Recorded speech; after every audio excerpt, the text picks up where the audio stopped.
ரொம்பவே பிரபலமான வைஷ்ணவ கோவில்கள்ல ரொம்ப முக்கியத்துவம் வாய்ந்த கோவில் தான் திருவல்லிக்கேணி பார்த்தசாரதி பெருமாள் கோவில். நூற்றாண்டுகள் பழமையான இந்த கோவில்ல 108 வைஷ்ணவ திவ்ய தேசங்கள்ல இந்த கோவிலும் ஒண்ணு.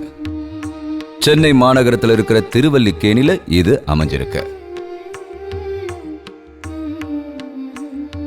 அந்த காலத்துல இந்த இடத்தை திருவல்லிக்கேணின்னு அழைச்சாங்க.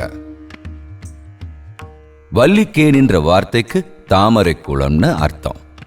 ஒரு காலத்துல நிறைய தாமரை குளங்கள் இங்க இருந்ததாகவும் துளசி செடிகள் அதிகமா காணப்பட்டதாகவும் சொல்லப்படுது. பல்லவ காலகட்டத்துல 8வது நூற்றாண்டுல இந்த கோவிலானது கட்டப்பட்டிருக்கு. 11வது நூற்றாண்டுல இருந்த விஜயநகர மாமன்னர்களால இந்த கோவில் நிர்மாணிக்கப்பட்டதா சொல்லப்படுது. திராவிட கலாச்சாரங்களை குறிக்கிற வகையிலான கட்டிடக்கலையின் மூலமா இந்த கோவில் அமைக்கப்பட்டிருக்கு. பல வர்ணங்களால இந்த ராஜகோபுரம் தீட்டப்பட்டு பல புராண கதைகளை வெளிப்படுத்துற மாதிரியான சிற்பங்கள் இந்த தூண்கள்ல வடிக்கப்பட்டிருக்கு. இதெல்லாம் பார்க்கவே பிரமிப்பா இருக்கும்.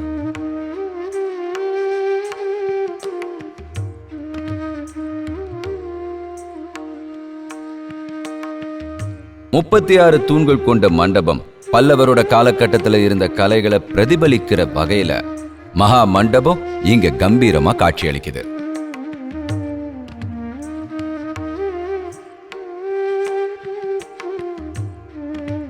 மகாபாரதத்துல குறிப்பிடப்பட்டிருக்கிற அர்ஜுனனோட ரதத்துல இருக்கிறவர் தான் ஸ்ரீ கிருஷ்ணர். அவர்தான் பார்த்தசாரதி.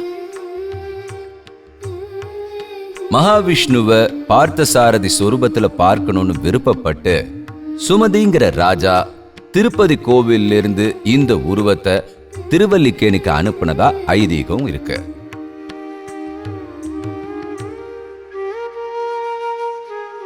இந்த கோவிலோட கருவறையில ஸ்ரீ கிருஷ்ண பகவான் குடும்ப சமேதரா பூஜிக்கப்படுறாரு. வலது பக்கம் ருக்மிணியும் இடது பக்கம் சாத்தியகியும் வடக்கு திசையை பார்த்த மாதிரி பலராமரும் இருக்காரு. இந்த கோவிலோட வடக்கு தெற்கு திசையை நோக்கி ஸ்ரீ கிருஷ்ண பகவானோட பிள்ளைகளான பிரத்யும்னனும் இளைய மகன் அனிருத்தனும் அமைக்கப்பட்டிருக்காங்க. ஸ்ரீ கிருஷ்ண பகவான் இந்த கோவில்ல ஒரு கையில சங்க ஏந்திக்கிட்டு முகத்துல முறுக்கு மீசையோட பக்தர்களுக்கு காட்சியளிப்பாரு.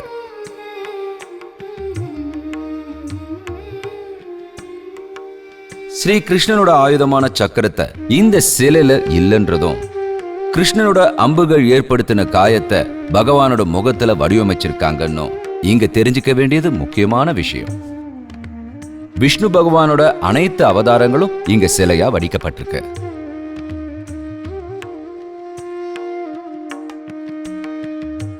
கோவிலுக்கு பக்கத்திலேயே 5 கிணறுகள் கொண்ட குளம் இருக்கு.